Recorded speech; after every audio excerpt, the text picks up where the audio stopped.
Well, good afternoon and welcome to the High Price of Perfection. It is exciting for me to bring this material to you on this topic that it has such resonance today. Just in the last couple of weeks, I've read articles about individuals who have expressed their burnout. I've read articles that listed several CEOs talking about their burnout experiences.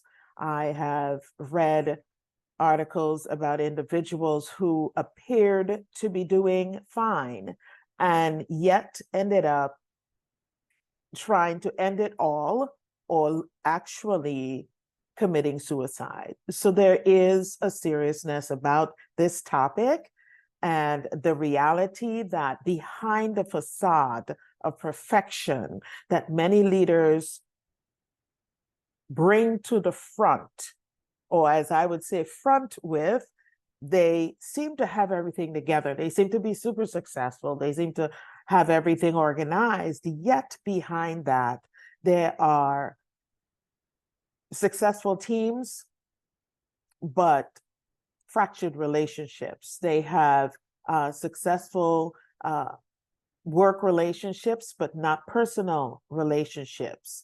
They don't have a good relationship with themselves and with their self-care. So I'm going to take a moment and share my screen so that you can actually see a little bit about what I am talking about, so I don't remain a talking head. It is my interest that you take notes with this, if that is at all possible for you, because there's going to be a lot of information that is shared with you today, and I want to make sure that you get all that you need. And if you have any questions after you have listened to this, do not hesitate to bring this to my attention. I'd be glad to answer these questions for you, share any additional information that you may need and want, and let's get into the presentation. So, when we're talking about success, success comes at a cost. Anybody who has been successful can tell you that it is without cost, and hence the title, High Price of Perfection. It's about breaking free from burnout and redefining your success on your terms, right? It is not on the terms of everybody else, as you will find out. And the reason for that, I will also tell you in the middle. So who is this for? This is for any leader, any executive, any entrepreneur who runs their own company, their own business, nonprofit, association, or leader in the community, anybody who leads and spearheads and manages and companies and divisions and departments. If you're a leader, and all of us are, I will pause just a second and say that, affirm that, confirm that all of us are leaders. We have influence on other people, whether we acknowledge it or not. And the question today is that influence a positive influence or a negative influence? And the focus for this workshop and the topic in and of itself is because leaders have influence, but we want that influence to be positive. And we want you to have an opportunity to accelerate your career, which means that you're also looking to take on additional responsibilities. And as you're looking to take on additional responsibilities, you have to find an effective way for managing it. Now, this workshop is part, or masterclass is part of the Executive Power Plus program, and it is a pullout of one of the important sections of it that you will go through if you step into the Executive Power Plus program. And I'll share more about that at the end as well.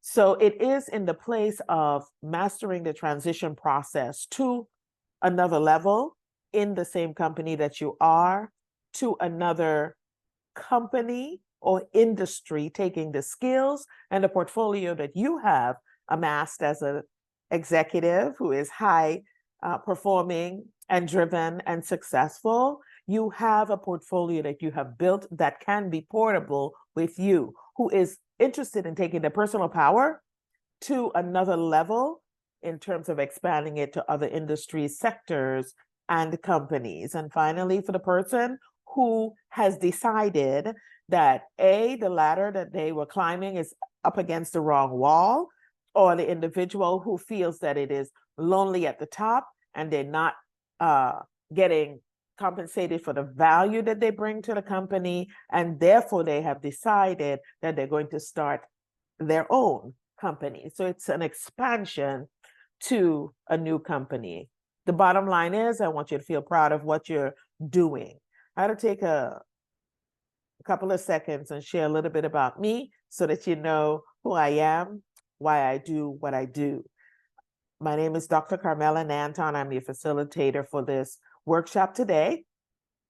And my experiential background includes being keynote speaker, being workshop, masterclass facilitator, conference and podcast host, and a trainer for experiential learning in the areas of leadership development, cross-cultural competency, otherwise known as diversity, equity, and inclusion, and a trainer for recertification.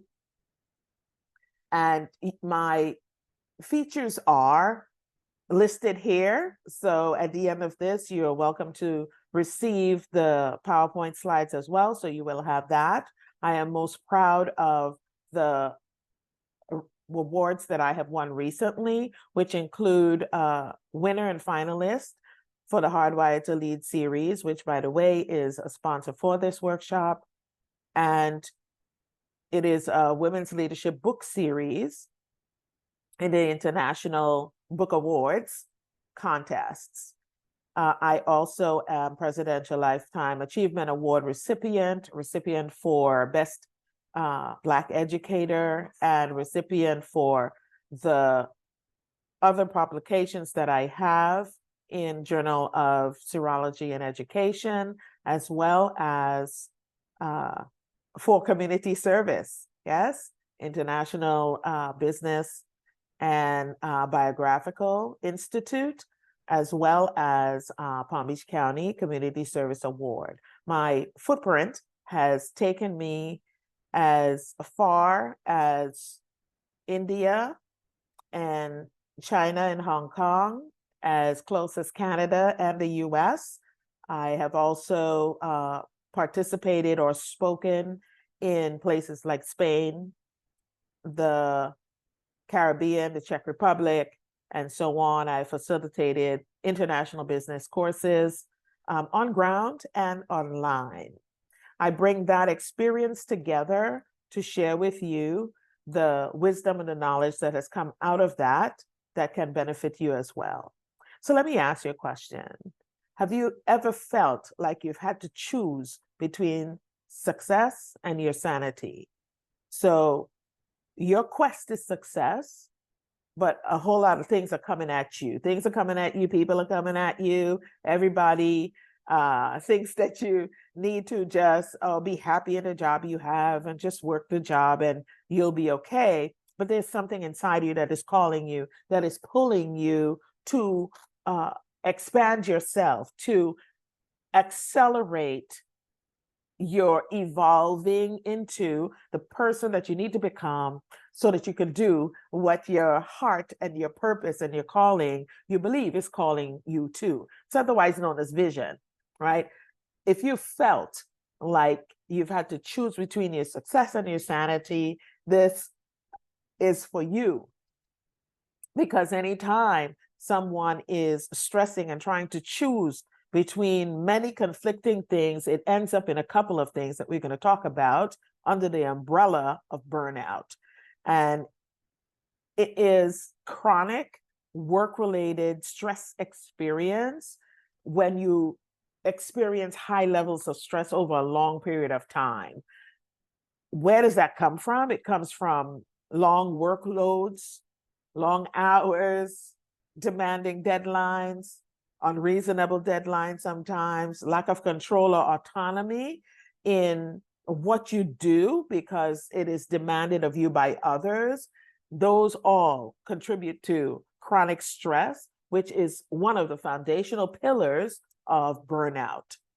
Burnout comes from a lack of work-life balance, where you're unable somehow to balance the various work responsibilities that you have as an individual in terms of your personal life, in terms of self-care, and those can also lead to burnout. It is neglecting your personal needs and relationships and hobbies in favor of work. And it can gradually deplete and suck the energy out of you. And also, when it comes to lack of control or autonomy, if you are high achieving, if you are someone who accomplishes a lot, you also are independent. And it requires, or we require a level of autonomy and control over the things that we are doing. And if we are unable to achieve that on a regular basis, or for a sustained part of what we are doing, we're talking about being and feeling powerlessness. And when we're feeling powerless, we are also frustrated. It is a source of stress for individuals as well. So when you feel that you have no influence, but you are in a position of influence, that also leads to feelings of stress and frustration and resentment and exhaustion. If you don't have support, I've worked in positions where I've had to do everything, started my company, and I had to do everything until I got to the place where I could get assistance from VAs and other individuals to help take some of the detail information away from me so that I could focus on what it is I really am called to do. But if you are in a corporation and you don't have support from your supervisors, if you don't have support from your colleagues, if they haven't given you an assistant and you're the one that has to do everything, it can contribute to burnout. If you feel isolated, left out on the margins, if you will, not having access to resources when you need it, you also are at risk for burnout. If your values are misaligned with the company, or if company values have changed, but you want to hold on to your core values, that misalignment can create problems for you as an individual, for the simple reason that if we are aligned in terms of our values, we can run fast and hard and get things done quickly. If there is a misalignment, there is a conflict that pulls at you and hinders you from moving as quickly as you can. And if that is not resolved, you end up in places in your mind and heart of disillusionment, disengagement, and that eventually leads to burnout because it's unsustainable over a long period of time. So those were some of the causes of burnout. And as we move forward now, my question for you is, if burnout was a hidden tax on your success, would you still think that the price of success was worth it?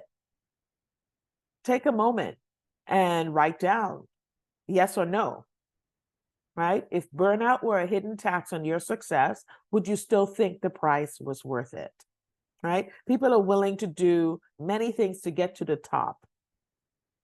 The underlying question for this is, are you willing to burn out to get to the top? And I will tell you why I asked you that question in a moment. How do you know that you may be feeling or entering into or in danger of being burnt out? symptoms like exhaustion, physical, mental, emotionally drained, chronic fatigue, lack of energy are common signs of burnout. You no longer jump out of the bed in the morning and say, bring it on, world. You are like, do I have to get up today? This is so hard. I'm so tired. When I look at the list of all of the things that I have to do today, I don't want to do them, right? Another symptom is reduced performance, where you used to perform at a very high level and you're now struggling to perform at that same high level. People have come to know that that's the way you work. And when you begin to say no, because you didn't say no early enough before, and you're now feeling overwhelmed and overworked, and you begin to say no, individuals look at you sideways because of decreased productivity. Now, we like to applaud multitasking, but if we are someone who is a multitasker, what happens is that the quality of your work is reduced. The reality is that we cannot give quality to everything at the same time. Focused attention, when we come to the results, is going to be a requirement, because it's hard to stay focused and motivated in your work if you're doing 50 things at the same time.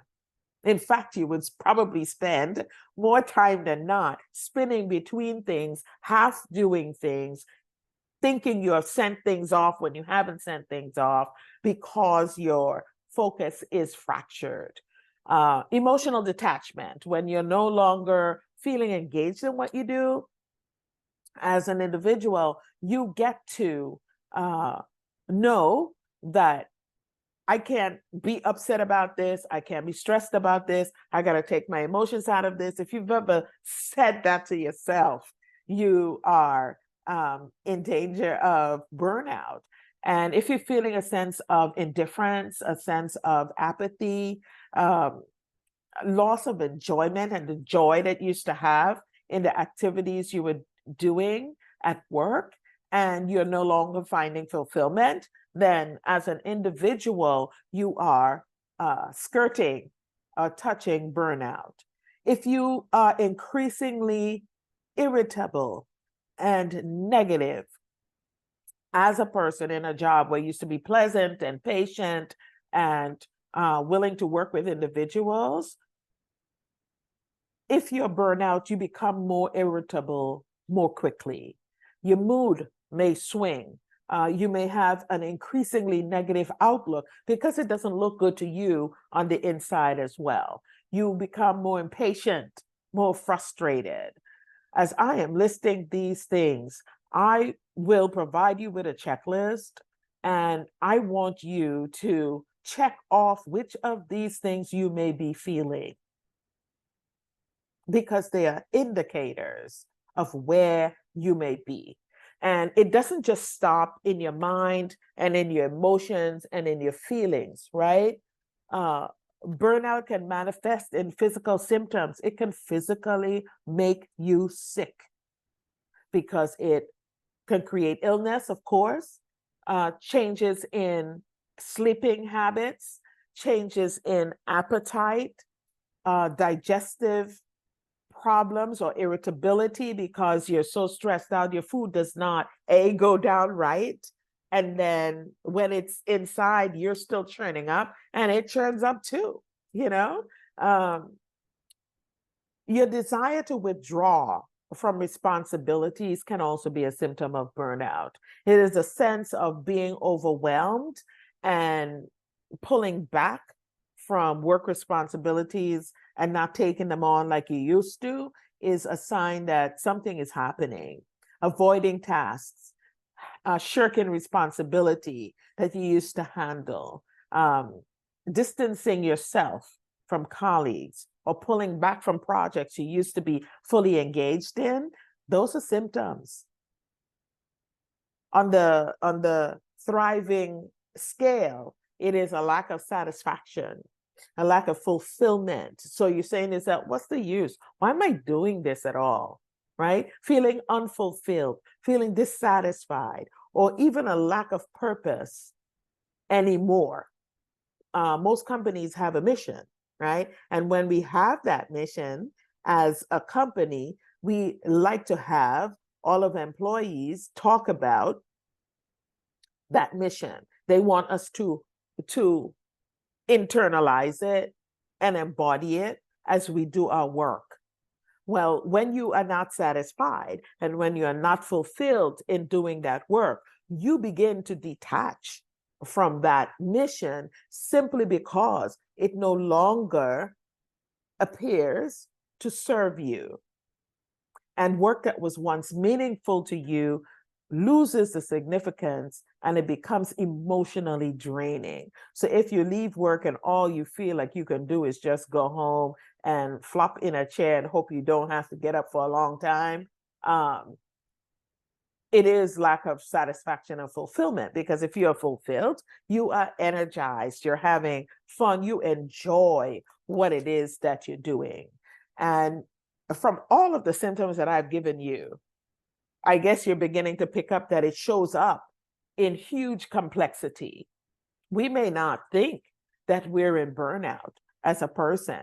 It varies from me to you. It shows up differently with each person. The combination of symptoms can be different in people. And so the advice is to seek the support that you need, right? Whether it is from healthcare professionals, if you having physical symptoms, you not only tell the doctor about physical symptoms, but you talk to them about what your life is like. And it may lead them to connect it to the burnout you may be feeling, but may not have identified, right? Because we may not identify it as burnout. We may just identify it as, oh, I'm just not feeling good today. Or, oh, I don't know, I keep having these headaches. I don't know, my stress level is off the charts. I have heard that so many times that it is amazing. So therapists and counselors can help you by providing guidance. Support networks as well will help you. So many of us are on this race to the top. We praise and celebrate, not that you shouldn't, but individuals who rise to the top very quickly. But there's this saying that the candle that burns twice as bright burns half as long. Lao Tzu says the light that burns twice as bright burns half as long. And you find it in one movie as well. And the statement was said before they snuffed the person out, right?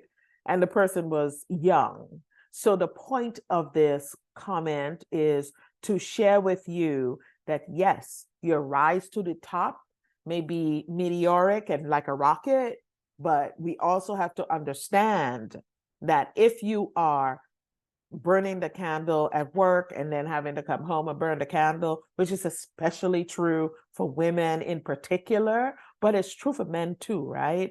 That you can be burning the candle at both ends with responsibilities on both sides of the equation. And all of a sudden it's like, I don't know what's going on. I can't do all of this, right? And oftentimes we choose work, which may also be the source of the burnout.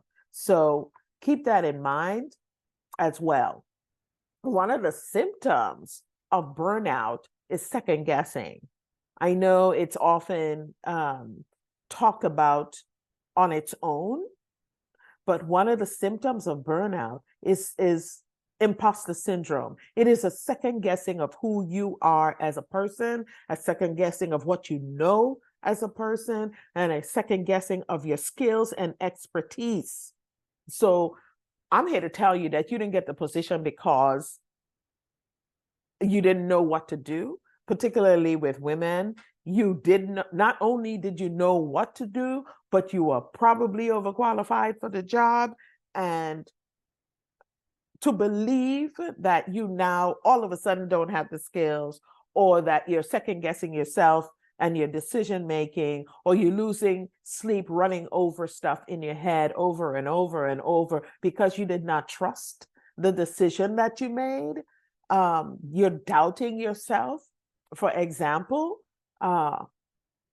you may feel that the successes that you have are just because you're lucky or from something outside of you rather than your own skills and efforts, right? So the fear that goes along with this is the fear of being exposed as a fraud. So you're afraid that people will expose you as a fraud, and that if they look a little closer under the facade of your perfectly crafted image, under the facade of the image that you have presented to them, that if they look a little closer, they may see something in you and find out, yep, I knew it. They were not prepared for this position. You know, that's all in your head, right? When they look closer, they will understand that the expertise you really have is expertise that you have developed over time, right? You know, you then are thinking in your head that when evidence suggests that you know what you're doing, you're thinking that you don't know. And you're wondering that others will realize that you're not as capable as you appear to be. And the achievements that you have, you just, you know, somebody compliments you on the achievements and you say, oh, that wasn't anything. When you know it took you months, years, and hours of time, right? It isn't about luck. And it is about being hard to accept that compliment that you have as an individual, or to accept positive feedback and recognition for your accomplishments. When you're in that space, you believe that you're not there legitimately. And yes, I acknowledge that some people would like for you to believe that, because it means, and they know that the doubt and insecurity that comes up in you is going to be something that they can capitalize on or take advantage over you. Any mistake you make, you then have a problem. And the reality of the matter is, in that kind of a situation, they're literally looking for the mistake and the problem that they can pin to you, so that that imposter syndrome would increase and you as an individual become more insecure about what you're doing. What does that do to you? And why do I say it connects to burnout? It's because when you doubt yourself, when you work and you feel insecure about the decisions that you make and so on, you will tend to double check everything. You will work extra hard. You will try to be perfect in all of your tasks, because if you could just be perfect, then everything will be all right, which means that the standards that you set for yourself are also unrealistically high. And when that is the case, you can then begin to see the pressure that you're putting on yourself personally versus the pressure that the company would put on you, or the position will put on you, and you begin to pile on to yourself. It also includes that fear of failure, right? If you fail, oh, what are they going to think about me? So maintaining the image is now in jeopardy, right? And so you stop taking risks, you stop stepping out, you stay inside the box, you stay around the stuff that you know already works, rather than stepping out and doing something different. And that security, the false security that you get from operating in that space, also creates a problem for you. Where does it come from, right? It comes from early experiences that you may have had in childhood where nothing you did that was good enough. There was a lot of criticism when you were coming up, and expectations of getting things right and being perfect and those kinds of things, heavily punishing for being heavily punished for mistakes that were made, and a pervasive feeling of inadequacy. And so perfectionism and high standards become your go-to protection and defense. And I'll talk about that in a minute as well. And if you are a perfectionist, you can be paralyzed. Things never get done because it's never perfect, right? Perfection is a myth. It is not real. Nobody is perfect. Nobody can be perfect in this life because we all have flaws. We all have failures. And so we can lessen the self-criticism and unrealistic expectations that we may have for ourselves and for the people around us, right? Inadequacy shows up again because if I could just be perfect, everything will be all right. But that's inadequacy in your confidence, right? And then when it shows up in the workplace, you have comparison. You compare yourself to colleagues. You feel like an outsider. Remember I talked about isolation in the burnout, comparison to colleagues, experiencing imbalanced feedback, which means that even though they tell you positive and balance it with negative, you only hear the negative, right? Because the negative already is a shoe-in with your own self-criticism. And with that self-criticism as an individual, that's the feedback you latch on to instead of the positive feedback that can then help you to be more confident about yourself rather than being an imposter. You are pressured by stereotypes, underrepresentation, that kind of brings it up to the top because you're the only one. I believe in all of the jobs that I have held, I was the only one for either all of my tenure or most of my tenure. And it can be daunting to be in that place, right? Because there are people who will tell you straight up, well, you only got the job because you're Black, or you only got the job because you're a woman. And then they will then look at your resume and then try to deny what's on there in terms of provable accomplishments, right? They spend their time telling you that you did not do what you know you did, right? See how that can mess with your mind? And so it can make it worse because of the environment that comes out of underrepresentation, or being a person in an underrepresented position, and being part of stereotypes and threats that are part of workplaces that are not inclusive or where there is very little diversity. And then, of course, you may be someone who is, in terms of personality trait, sensitive, somebody who is introverted, for example, and who has a tendency towards self-criticism, and somebody who attributes their success to the outside. So if you're internally motivated, what people have to say about you does not affect you as much as if you're externally motivated. I'm internally motivated, so I know when I've done something good. I know when I have not done something good. And I know when I've done enough. And what other people think about me, it used to matter at one time. It no longer matters, because you learn at the end of the day what somebody's opinion is just that. It's an opinion and it is information. And you, as the recipient of that information, get to filter it and decide what you're going to do with it. Are you going to take it in and add it to your self-criticism and make a bad situation worse? Or are you going to take it and say, thank you, and put it aside and keep going? Those are choices that you get to make as an individual.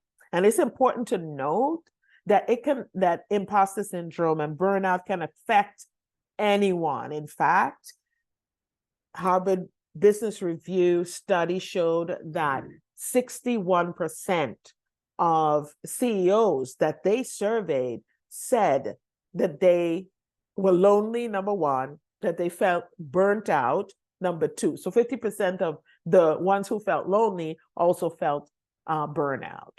And so to know that you're not alone, right? The reality of the matter is that you're not alone in this. When you get numbers like 61, 70, 50%, it's a lot of people out there struggling with this.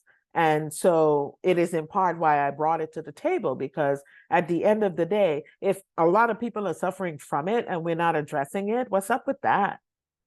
You know, we will talk about mindset and attitude and what you can do as an individual in the upcoming slides as well. So how do you know if you're burning out? In summary, for this section, it is feelings of constant fatigue, feeling that you have lost or are losing enthusiasm and passion for what you used to love and do and be happy to engage at one time, having joy, fulfillment, and satisfaction in the work that you're doing, a creeping cynicism about your work and the impact that it is having in the world. And then you have to say to yourself, okay, this is more than just being tired, right? This is more than just having hard days. Something is up with this. So let's move to the next section now. And if any of the symptoms that I mentioned in the beginning are what you are feeling, or if all of them are what you're feeling, I invite you to get in touch with me, get in touch with support systems that are around you, because you're going to need it. Now, here's something interesting I want you to take away today, and that is that burnout is not a sign of weakness. It is a sign that you have been trying to be too strong for too long. I'm going to say that again. Burnout is not a sign of weakness. It is a sign that you have been trying to be too strong for too long. And that's attributed to Bauman King, and it is food for thought. The other thing I want to leave with you in terms of understanding what happens in corporations, in communities, anywhere you are, in health systems, and so on. Burnout is about resentment, right? This comes from Marisa Mayer, the former CEO of Yahoo. Her statement is, or her position is, burnout is about resentment. It is about knowing what matters to you so much, right? You know what your vision is for yourself. You know what your purpose is for yourself. And you know that so much. You're so passionate about that when you don't get it, you are resentful. That's food for thought. And my question to you is that you? Right? Are you resentful in your burnout? Or is resentfulness part or major part of the way that you're feeling? Because at the end of that, you will understand its connection to burnout. Another question I need for you to answer is perfect leadership an achievable ideal, or is it a dangerous illusion? I talked about a high price of perfection, and the high price of perfection, gotta excuse the thunder, the high price of perfection is the fact that it has a cost. And the cost is that people manage their image. They set up such a perfect image that they operate from behind a facade. And the question is, what would happen if you took it off? If you took off the mask, if you took off the facade, if you peeled back the facade that you have, will it show you as a different person? What will your team say if they find that part of you out? Would you dare to do that? I believe that perfect leadership is an aspirational ideal, right? Because we want to know that the leaders who we look up to are individuals who have high moral standards, who have a social orientation. By that, I mean they are interested in the followers who follow them, versus the personal orientation, which is just for me as the leader. And The Lion King is a classic example of that, with Scar demonstrating the personal orientation and Mufasa the social orientation in looking out for the pride versus looking out for the self and destroying the pride. So you can say, what's your take on this statement? If you believe it is achievable, how do you do it? Because people have been working on being perfect for years, probably their whole lives. Or is it an illusion? Is it something that we're aspiring to that is not attainable or not in existence, right? Is it just our imagination? So that's a good discussion to have with yourself. But there's something that I bring to the table with this, which is a bit countercultural, but I bring it anyway, is that we don't have to get rid of the drive and the hard work and the pressure. We don't have to get rid of that. We just have to know how to manage it well. And so I invite you to embrace the pressure. If you, as somebody, are embracing the pressure, you're understanding that the pressure has purpose. You're understanding that the pressure gives you presence. It builds up that authority. The pressure, it reignites your passion if you've lost it. And at the end of the day, the pressure gives you the power or personal power that is transportable with you wherever you may be, wherever you may go. It is not based on position. It is not based on election. Personal power that you have, that you get to keep, is something that pressure gives you as well. Because once you know how to engage and embrace the pressure that is presented to you and what the ultimate purpose would be in terms of achieving your vision, you would be accepting of that pressure, or you would manage it to the point where you can grow into the person that you need to become in order to do or fulfill your vision and your purpose at the end of the day. So why should you embrace the pressure? Because it builds trust and authenticity. If you can openly share with your team about the challenges that you have, you become more human to them, right? We have this ideal in our head that leaders know all the answers and that they are perfect and so on. And as I talked about, that's an illusion, right? When we are able to share with people how we really feel, we help to establish a deeper connection with them, and we increase trust with our teams, with our followers, with the people that we work with, right? So that's one reason to embrace the pressure. The next reason is that it promotes open communication, because if the leader shares, they also can invite their staff or their team leaders to share also, with the understanding that everybody has stressors. And the question is the company helping or adding to that stress? And so when open communication is encouraged, people begin to feel comfortable to say, I'm not feeling at the top of my game today. I had a challenge at home and this is what's going on. You don't have to share everything, right? I normally say you share only what needs to be shared in order to A, maintain the relationship, B, maintain your authority, and C, recognizing where you are, right? Because all forms of communication are not appropriate in all contexts, right? Keep that in mind as well. Some people have been betrayed by being open. Some people have lost opportunities because they're open. And I have seen the reverse, where they're open and everything, and people are willing to work with them and do what needs to be done. So know where you are, right? And then be discerning is the word I'm looking for. Be discerning in what you share, how much you share.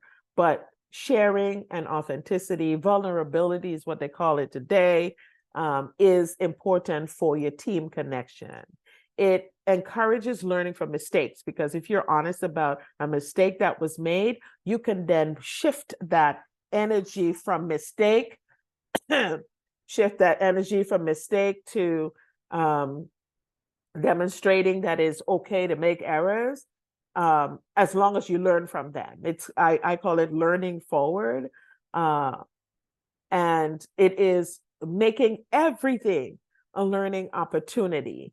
And that culture fosters continuous improvement and the learning that goes with it, which means that your learning cycle goes full circle. So you can create a problem, you can learn from it, you implement the change, and then you look at and assess the change to see if what you implemented, A, was okay, and B, if the learning was complete, right? And then that's the third reason to embrace the pressure, that it encourages everyone to learn from mistakes. And then last but not least, or at least the next point, is to team collaboration. If we understand that someone is not as strong in one area, other people on the team are strong in that area. In fact, when you work with multidisciplinary teams, you are selected because you have a strength in a particular area. And that strength is necessary to balance the other strengths that are brought to the table with that experience. And so the sharing of ideas, the sharing of how things are handled, different ways of looking at things, different ways of making decisions, different ways of handling challenges or addressing them, it promotes a culture of collective problem solving so that you can all benefit. You can all have the success that you want. When you embrace your pressure, you are always looking to see how your purpose fits. Remember, I talked about the alignment or the misalignment of your core values. Sometimes companies change values. Other times their values are enduring. As individuals, we are like that too. We have values that are core values, the things that are non-negotiable for us. For many of us, it's our faith, the way we deal with equity and inclusion. It can be the equality, and both are different, by the way. And in addition to that, it is how we treat people, how we would like to be treated. And so some of those things are non-negotiable for us, right? Like our freedom and those kinds of things.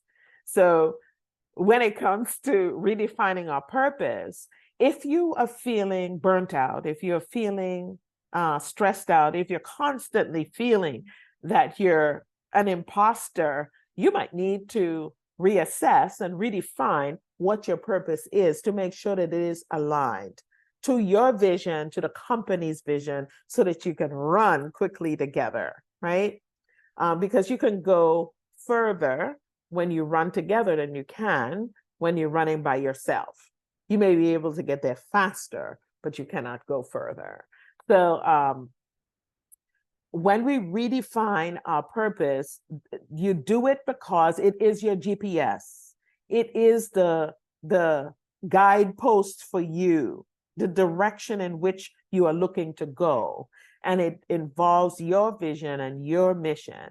The perfect alignment, when we talk about alignment of values, is that your vision and your mission personally line up with the vision and the mission of the workplace or the community project or what you're doing are all the same or very closely aligned. And if that is not the case, then you have to honestly assess where you are, make an adjustment, either in the purpose or in what you're doing that does not align, and then outline a plan based on the business intelligence that you have, relationship intelligence that you have, personal intelligence that you have. And when I say intelligence, I'm talking about information that is coming to you that you can pull in so that you can then begin to develop your personal blueprint. If you fail to plan, including for your life, you're planning to fail. And it is crucially important that you as an individual are aligned in terms of your mission, your vision, and what is important to you if you're going to spend 8-10 hours doing something. Part of the burnout, by the way, comes from the expectation that you be available to workplaces 24/7. I think that is unfair at one level. There should be a time when you can say, okay, stop. Let me take care of what I need to take care of to be able to move forward, right? But the expectation of 24/7 on can diminish your success, increase your burnout, and mess up your productivity at the workplace, number one. But number two, it can also mess up your personal relationships, right? Because we're looking at individuals who are always in the phone, for example, at the table, at the park, where you are, you're always in the phone. And what about the people that are around you? They need your attention too. In fact, they want it, otherwise they wouldn't be with you. Can you give them that attention, right? Do you know what you need, right? It's about passion, right? If your purpose is misaligned, your passion diminishes, it disappears.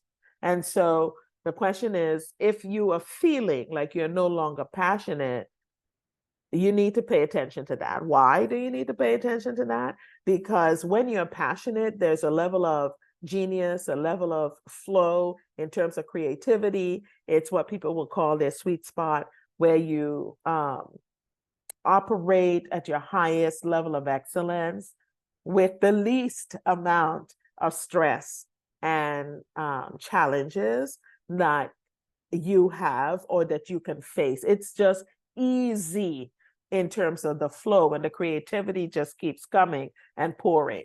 And the question I have for you is, have you lost your passion? Because if you have, then we need to reignite it for you to move forward. What about your personal capacity? Everybody's personal capacity is not the same. And we need to, or we get to, assess our energy levels. So if you're a morning person, your energy levels are highest early in the morning. If you're an afternoon, what I call an afternoon person, your energy is highest between, I would say, maybe 1 and 5 in the afternoon. You can just push out things swiftly and quickly. Other people have evening times when they do very well. Some people at night, night owls, we call them, right? I'm one of them. At the end of the day, because your productivity, and you can move at a faster speed in terms of productivity and clarity and so on at those times of the day, you've got to know which one you are. Because if you're trying to push at night and you're a morning or midday or afternoon person, it's not going to work well, right? You can begin to understand and see the challenges that you have. And then we go to coffee and stimulants to kind of get the energy up when we really don't have it. And all we need is like to honor our bodies. Know your pace. Know how fast you can go. In other words, you have to manage your energy across the time frame that you have to expend it, so you don't lose it all. even though you know there are times when you're not as strong, you can still come back and say, all right, I know this is a time when I'm a little sluggish. Maybe I need to get up and move around. Maybe I need to take a walk outside. Maybe I need to go and get a glass of water versus coffee. I know we tend to go for the coffee, but that is a stimulant and it will wear off too, right? The water hydrates you and also increases your energy again. So just a little reminder, but at the end of the day, you've got to know your personal capacity, and then you need to work to operate at your pace. Because if you're operating at your pace, then your productivity is sustainable and repeatable on a daily basis. But if we're over pushing on one day and then that you have to recover for 2 days afterwards, I don't think that is sustainable, nor is it wise, which is why people burn out. And so the question to you is, what do you need? And do you know what time of day is your strong, high productivity portion, right? Time management. This is a huge issue with individuals. The fastest way to know what you do with your time is to take note of what happens in your day every half an hour. I have been in consult studies, where people are asked to chronicle every 15 minutes for the day, what is it that you're doing, so that we could understand what kind of a day it is. And sometimes, when you calculate the time of the hours and everything, it comes up over the 8 hours you're trying to squeeze it into, right? And companies say, oh, that's wonderful productivity. Yeah, but you're killing your people. You're breaking down their mental capacity on a consistent basis. And that is what leads to the burnout, right? So if we're going to kindle our passion and bring it back to what it is, we have to look to manage our time. We have to look to understand ourselves, what our body requires. There's a time when I used to skip lunch on the regular, right? Still have a tendency to do that today. That's so not good if we're talking about losing energy in the middle of the day. Sometimes it's because we haven't eaten lunch, right? And we work through, and companies try to take that half an hour from you anyway. When you have given it to them, put yourself to the side, and then they want to take the time anyway. It has me shaking my head at times. So remember to take that lunch. Remember to take care of yourself.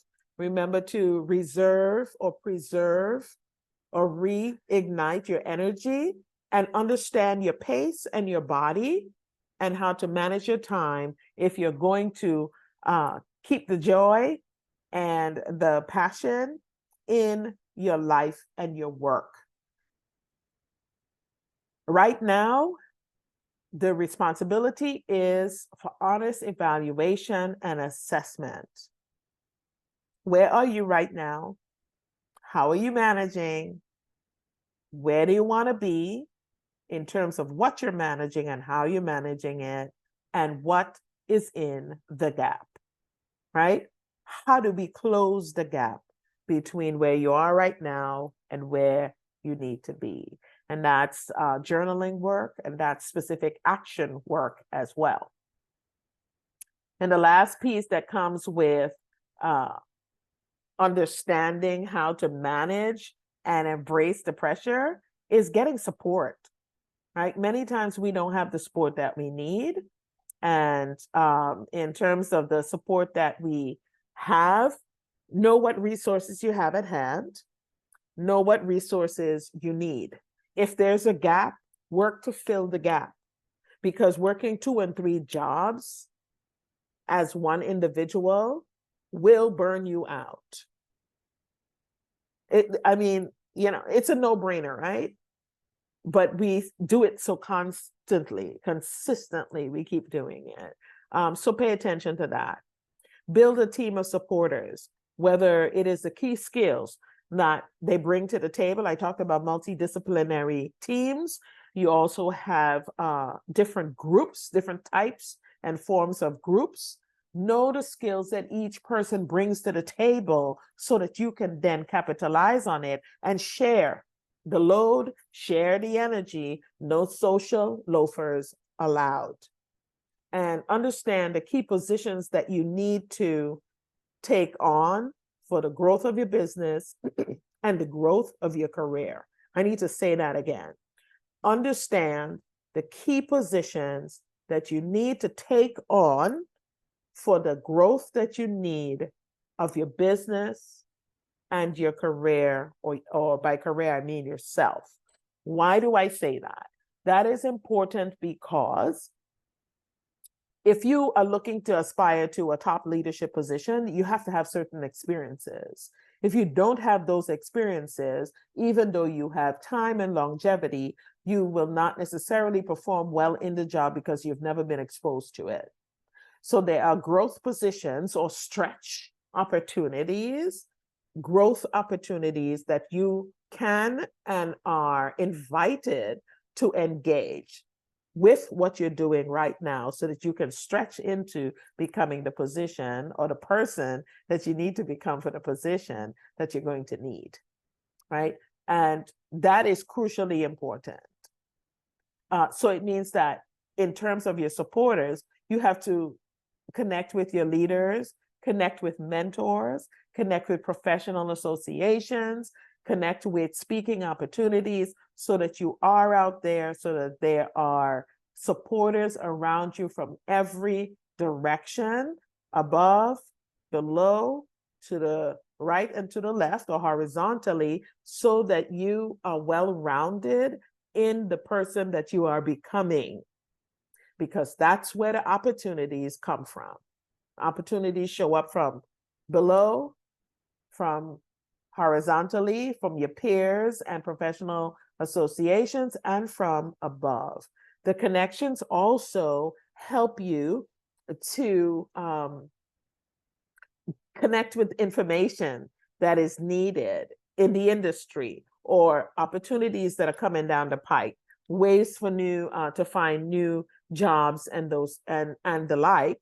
And so at the end of the day, if you're not there, at least your name should be brought up in a conversation. And that's why you need to be there, because your value and your net worth is connected to the individuals who are around you.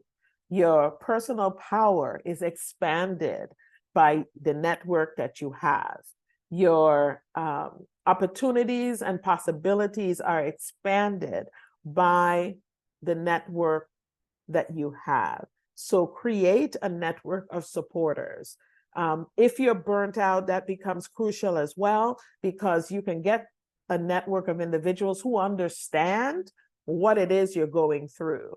But I would also recommend that you network with individuals who have a different perspective or do something totally different, because their way of looking at things can be helpful to you as you process your burnout.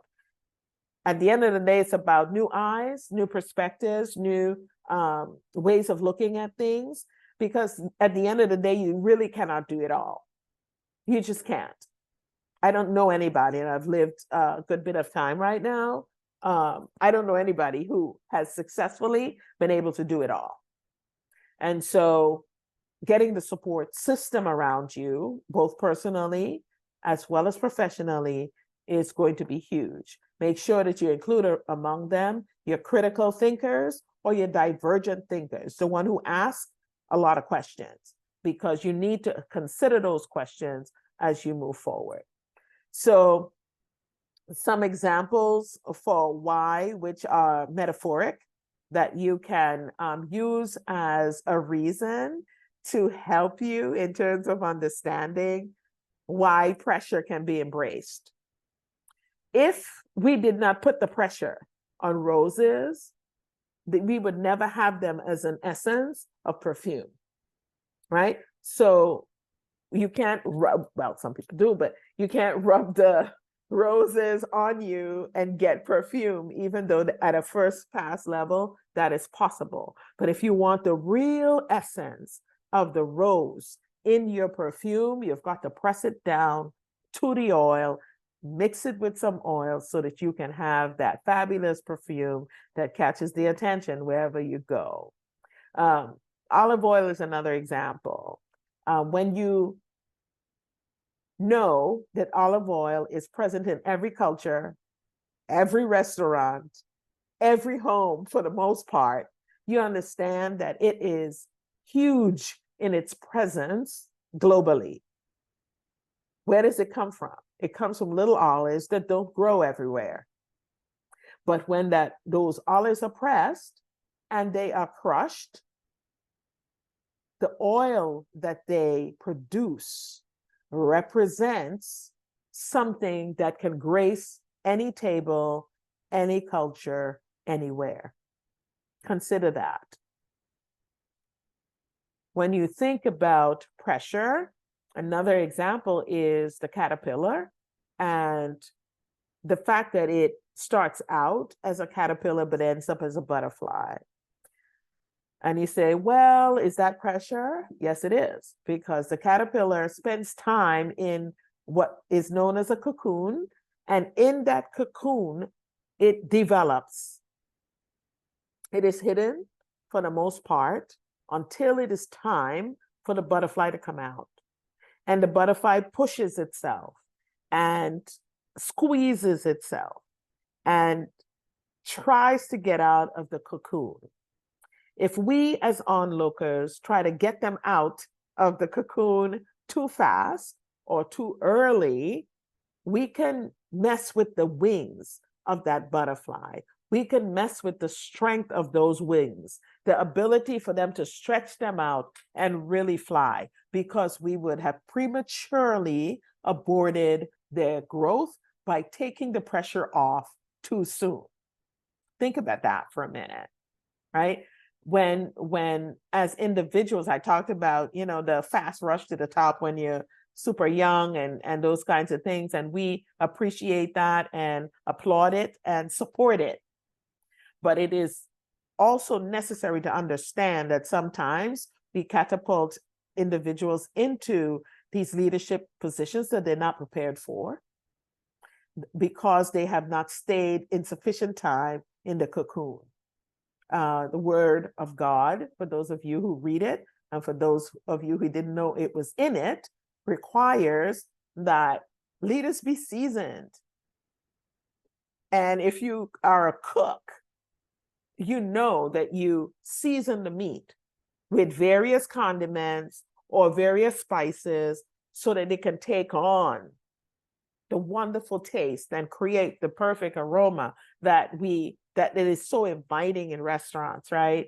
It is the understanding and the knowledge that sometimes we can abort somebody's progress by loading them up too much too soon. It's like burning the candle at both ends, like we talked about before. It is like putting someone in a position where they burn out at a young age and walk away from a profession when they would have been stellar in it, had that trajectory not been so steep.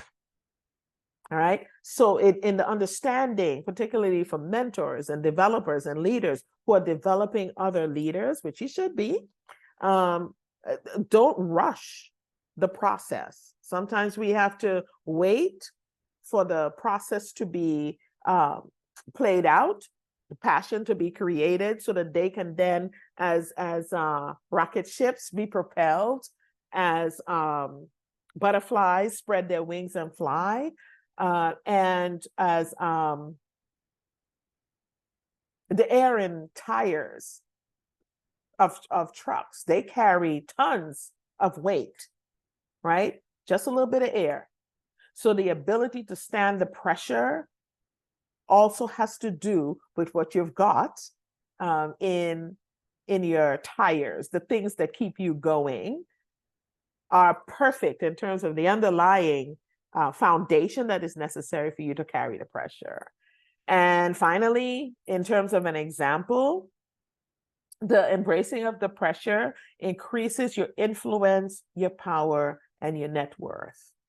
The example I have of this is for diamonds, right? They are girl's best friend. Yeah, all of us like them. All of us like them, and we end up as individuals seeking diamonds because they are very expensive. We look for clarity, we look for cut, we look for the color of it, where it came from. And the understanding behind that is that all diamonds don't have the same quality. All of them cannot stand the same cut. And all of them obviously are not the same color, which has to do with location and stuff like that. But like people, we also know that all of us don't have the same skills. All of us don't have the same expertise. All of us don't have the same abilities and competencies, but that's what makes us unique, right? That's what brings the value that we have. Diamonds are made under pressure, thousands of years of pressure under the ground, in between slabs of stone and carbon molecules, and they are formed and inside the stone and dug out of the rock, and they are so hard that they can cut glass.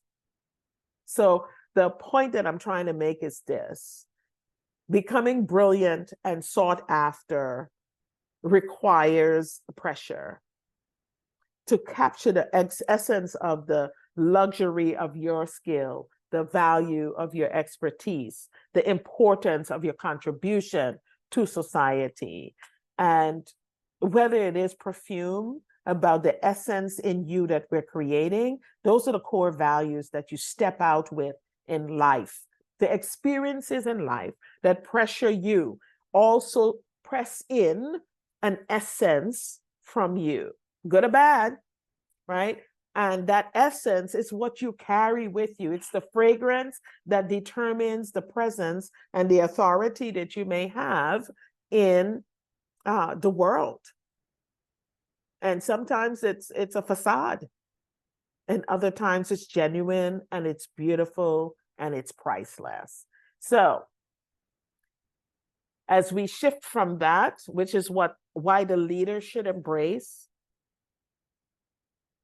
the pressure that they may have, why burnout is not a bad thing if you don't let it run its course to the end. The reason we want to cut it off before the pass or stop it before it runs to the end is because I know people who burnt out and still suffering from it.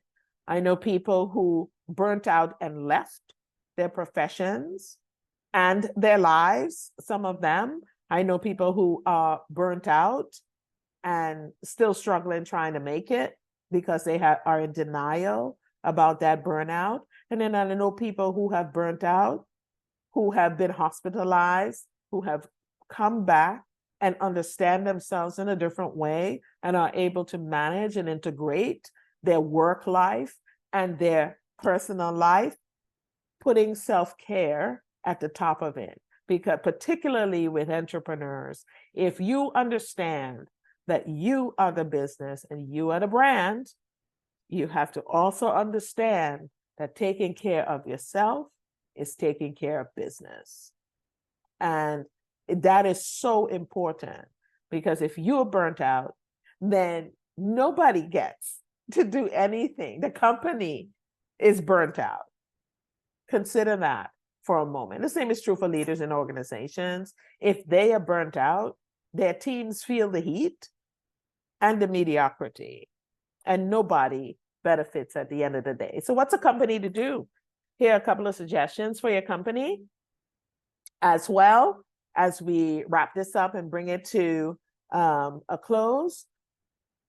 I talked about some of this earlier. It's about fostering a supportive environment for your staff, for your leaders, and for your executives. Create a culture that is not toxic, where people have to develop toxic resilience. That is just the resilience of operating day in and day out in a workplace culture that is toxic to them, right? Talk openly about stress and burnout. If you notice somebody's productivity falling off, you don't manage by the error.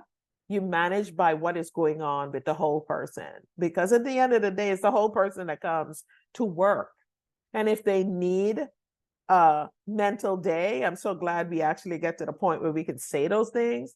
You just need some time to step away from work and not be bothered for that particular day. Talk about it. Talk about mental health. Talk about burnout. Talk about stress. Talk about how people are managing the stress. If they have newborns and little children at home, that's a different level of management. And you're talking about people who at that point don't even get to sleep a whole lot. So it's empathy, turning on the empathy switch, and understanding what it can be like. If we have the ability to put ourselves in the other person's shoes, then we have the ability to understand how they might be feeling. And we can then make sure that the workplace environment is a supportive one. Even if you cannot physically support them, they need to know that you understand what they are going through. And so having crucial conversations and normalizing conversations around these stress, particularly if you're a company that is high pressure, you need to understand why your turnover is so high. You need to understand how you can shift that turnover. The people leaving that you thought was so promising, there's a reason they are leaving. And the point about it is you can do something about it in your company. And so provide mental health resources. If they don't want to talk to you, and I talked about disclosure at one time, and sometimes disclosure is not safe. Obviously, in a toxic environment, disclosure is not going to be safe.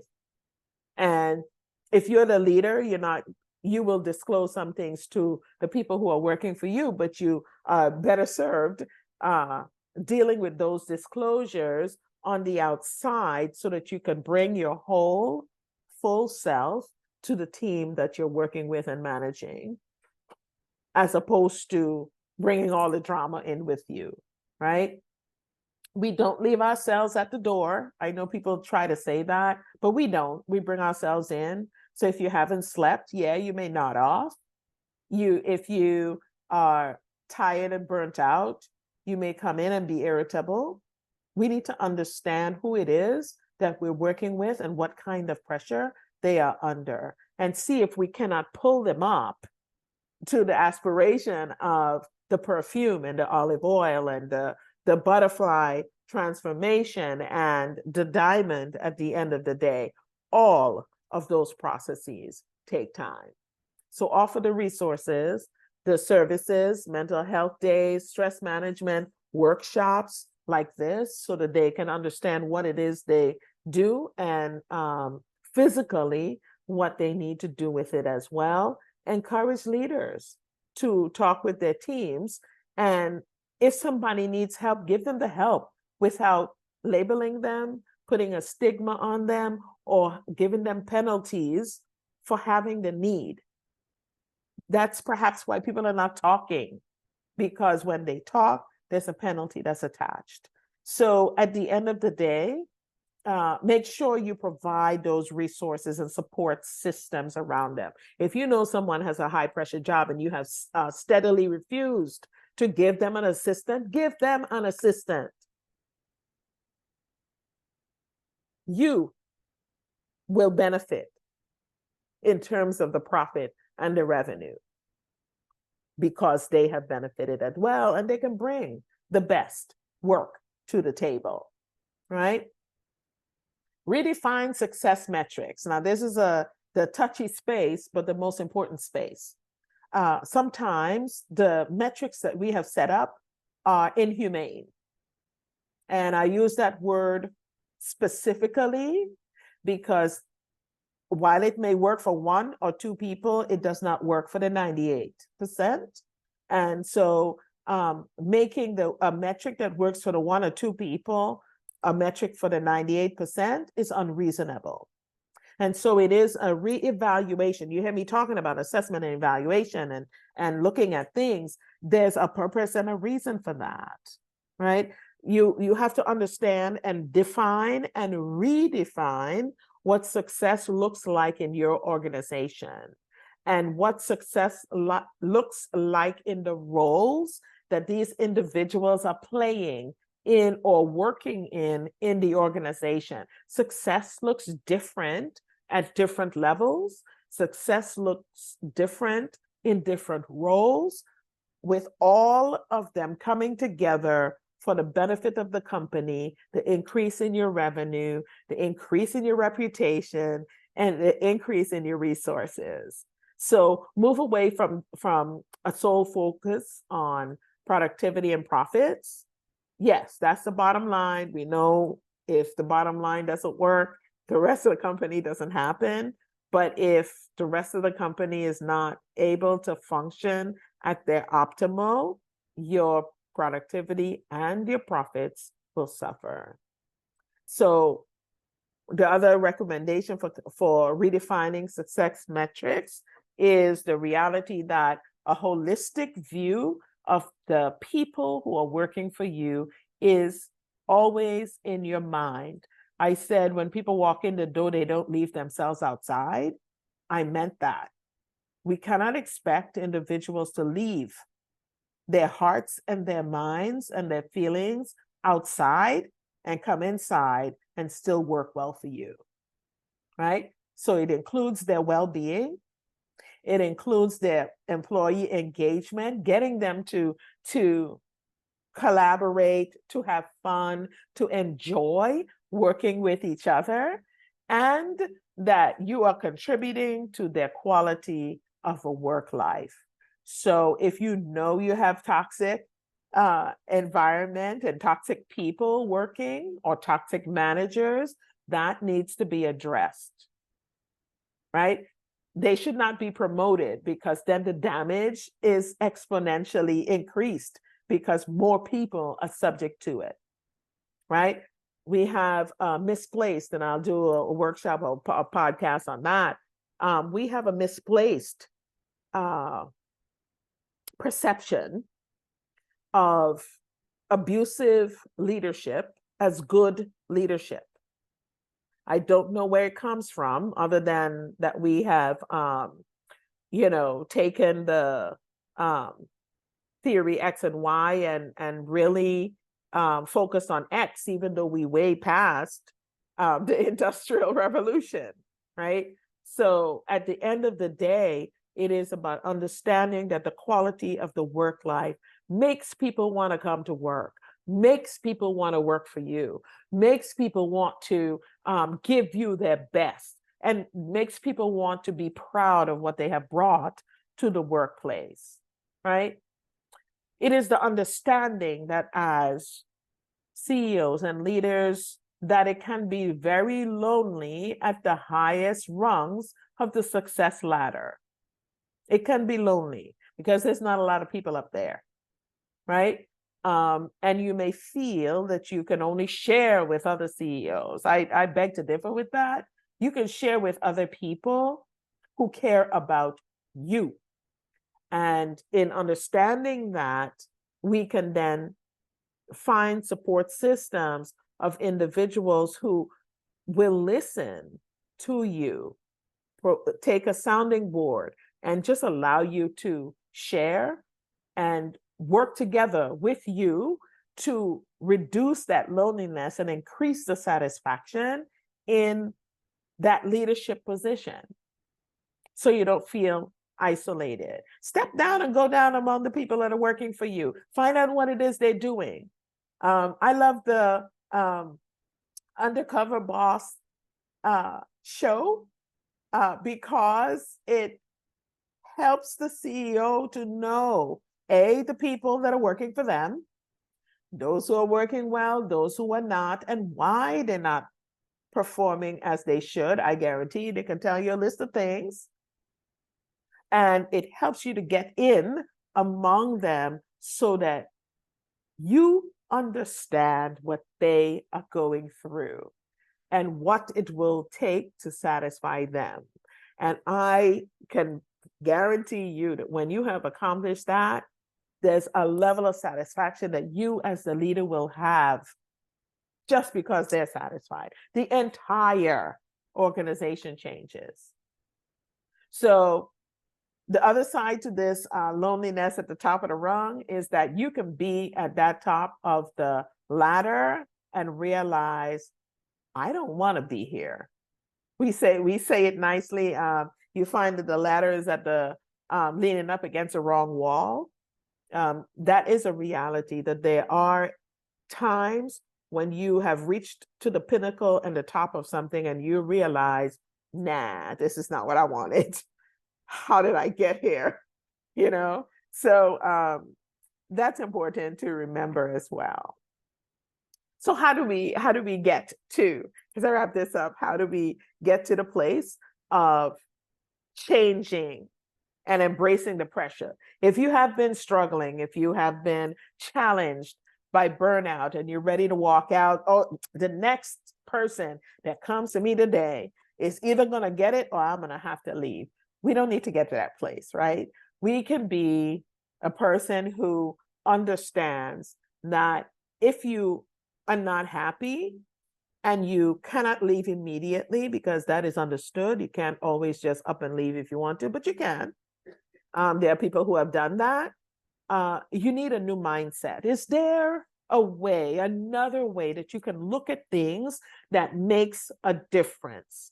Is there another way that you can address a new attitude, a new mindset, a new way of taking in the information, a way of seeing gratitude for something in everything you do?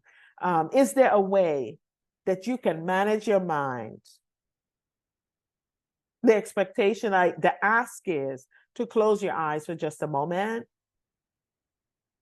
and think about something that is really irritating to you. And as you begin to feel the emotions and the feelings coming up in you, take a deep breath and let it out. Focus in, stay in the experience. You don't need to be looking at me. You can hear me as I'm speaking, but then begin to understand, notice your thoughts. What is running through your mind and which one of those thoughts keeps coming back like a broken record? Notice that thought and shift the thought. Think of something else, substitute it with something else, interrupt it, because it is the interruption that helps you. Then improve the input. What are you listening to? Who are you listening to? Are you listening to the complainers? Are you listening to the people who are positive? Or are you annoyed by the people who are perpetually positive, right? Improve that input that you have. Garbage in, garbage out. So if you improve the input, your output will be better. And then I invite you to practice gratitude. If you are grateful for at least one or two things in that job every single day, look for something new, look for something different, look for a way to be grateful, even for the job. Because A, you have it, and B, the salary is probably good. At the end of the day, be grateful. So you take the thoughts, you take the words, you take your input, and you translate them into actions. If the thoughts are positive, if the thoughts have a different perspective, your actions will also change. And if your actions and behaviors change, the outcomes in your life change, and your life changes at the end of the day. What a wonderful way to control and embrace the pressure. For those of you who would be interested, part of the mindset and part of the training is connected to the Executive Power Plus program. And that is the invitation as I close out for you to find connect with me to get more information about this. And I will show you the link where you can go and apply for a position. There are a few spots that are open right now, and I am taking interviews. And I would like for you, as an individual who might be interested in things of leadership, in things of burnout, in things of inclusion and diversity, and getting this information would be helpful to you. It obviously is not for everybody. It is a 16-week coaching course that you can take, and we work with you alongside you for every project that you are interested in completing. This is for smart, high-performing individuals who have excellent relationships and rapport with your staff, setting high standards for yourself, leaders who have a reputation of getting stuff done, because this is going to take some work, because the work's on you, right? But we will be with you. I will be with you as you set your plan, as you understand your cultural profile, and as you implement whatever the project is for your job that you're looking to implement. And I can help you if you are someone who has a genuine desire to change, or and I work with individuals who feel that they are burnt out, who are struggling with managing the stress between their home and their work life because they haven't figured out how to integrate it, who feel that they are at the edge. Those are the individuals I work with, because I want you to meet your company goals, whether it's diversity goals, whether it's profit goals, whether it is staffing goals. All of us have goals for our work lives, and I help you to work towards that. You pick one for yourself in the area that you need the most help, and we will work with you. But you've got to be persistent enough to solve the big problems of life.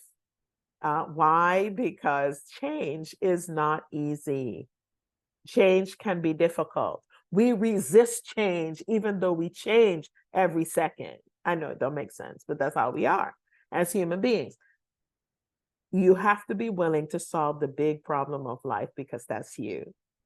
And as you solve your big problem, you then solve company problems, because you're out of the way and you're not standing in the way of the resolution of those problems. And then you can become a trusted leader. Isn't that what you want?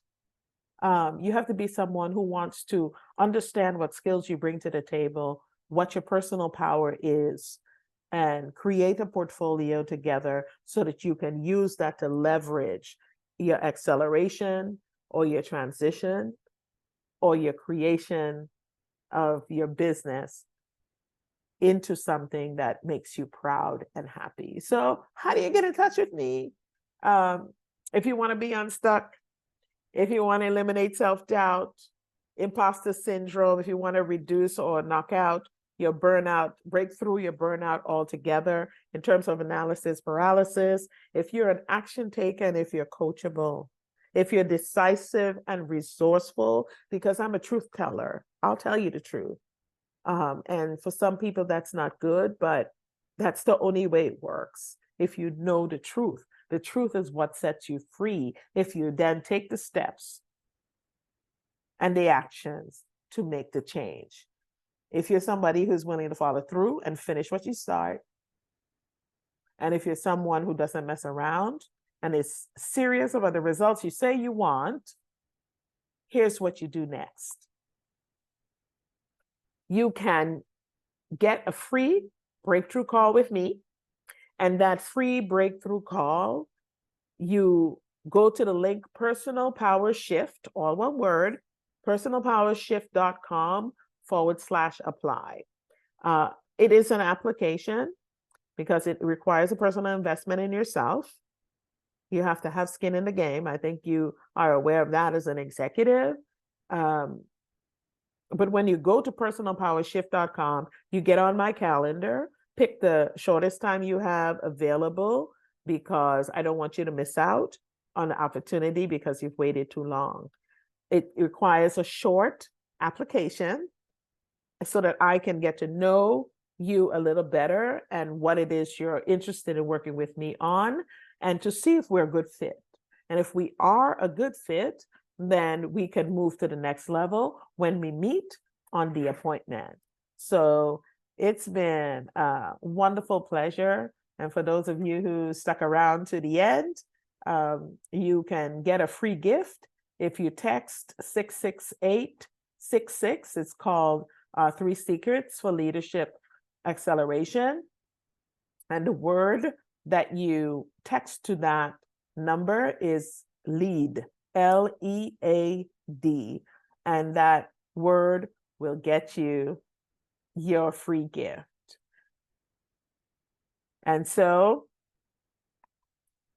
my name is Dr. Carmela Nanton. It's been a pleasure for me to share this workshop information with you. I look forward to seeing your applications for the Executive Power Plus program. We are opening for our next cohort, and we would like for you to be a part and to partner together in your growth and change. Again, the application link is personalpowershift.com/apply, and gives you an opportunity to get on a calendar, opportunity to connect with me so that we can work together to accomplish the goals that you say you want, and to be alongside you as you achieve them and get your breakthroughs as well. I will talk to you later. I look forward to checking in with you and hearing from you. And bye for now.